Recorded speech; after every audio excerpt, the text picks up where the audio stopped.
L'insomnie, qui est un trouble du sommeil assez répandu, se caractérise par des difficultés à s'endormir, à rester endormi, ou les deux. S'attaquer aux causes profondes de l'insomnie est une première étape importante, puisque ce trouble du sommeil peut entraîner à terme des perturbations de l'humeur, des problèmes de santé et surtout altérer notre qualité de vie. Les causes de l'insomnie peuvent avoir de multiples facettes, pouvant impliquer un stress psychologique, une douleur chronique, voire des problèmes de santé sous-jacents. Des préoccupations dans notre vie de tous les jours peuvent aussi provoquer des troubles du sommeil.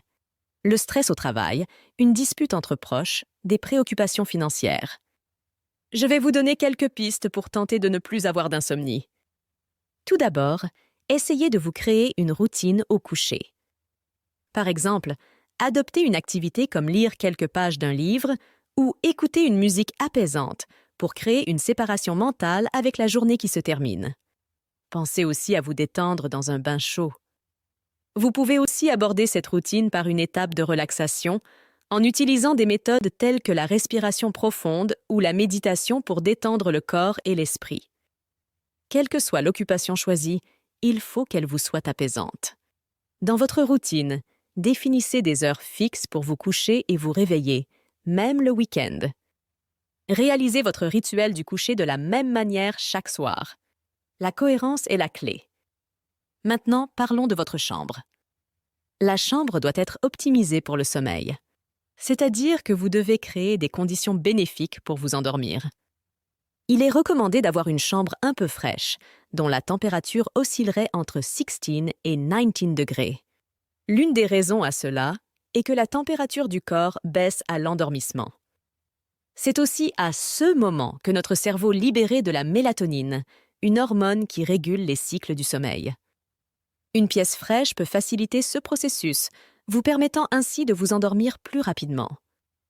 Il sera plus aisé dans une pièce où la température est basse, d'avoir un sommeil plus profond et donc plus réparateur. À l'inverse, une chaleur excessive peut entraîner de l'agitation et de l'inconfort pendant la nuit. Pensez aux périodes estivales, où l'on a des difficultés à s'endormir par 35 degrés dans une chambre. Autre chose, vous dormez la lumière allumée ou dans l'obscurité. Il n'y a rien de nouveau à dire que dormir avec trop de lumière peut interférer avec le sommeil, entraînant potentiellement des réveils. Par contre, sachez que l'exposition à trop de lumière va perturber votre rythme circadien. Le rythme circadien est un processus interne naturel qui régule le cycle veille-sommeil. Cette horloge biologique, qui est influencée par des facteurs externes tels que la lumière et la température, aide à synchroniser les activités du corps avec le cycle jour-nuit. Les perturbations de ce rythme circadien peuvent avoir des impacts importants sur la santé. Pensez à votre confort. Le confort, c'est d'avoir une bonne literie. Le matelas est ce qu'il y a de plus important pour bien dormir. Avec le temps, votre matelas se détériore. Il va se tasser à certains endroits, là où le corps se place le plus souvent. C'est à ce moment que vous devez le changer, car il ne pourra plus supporter uniformément votre corps. Avoir un oreiller et un matelas en bon état permettront un meilleur de la colonne vertébrale et réduiront le risque de douleur au dos et au cou. On n'y prête pas attention, mais sachez que le sport et l'alimentation jouent sur notre sommeil. Évitez les stimulants. Limitez la caféine et la nicotine, en particulier dans les heures précédant le coucher. Certains mangent tardivement. Essayez de prendre votre dernier repas 3 heures avant d'aller dormir pour permettre à la digestion de se faire. Idem pour l'exercice physique. Si le sport est bon pour la santé, abstenez-vous d'en faire le soir à quelques heures de vous coucher. Pour finir, je dirais que l'insomnie est un trouble du sommeil caractérisé par une difficulté à obtenir un sommeil réparateur, même si l'on a la possibilité de dormir suffisamment. Comprendre et agir en déployant des solutions adaptées vont conduire à des améliorations de la qualité du sommeil.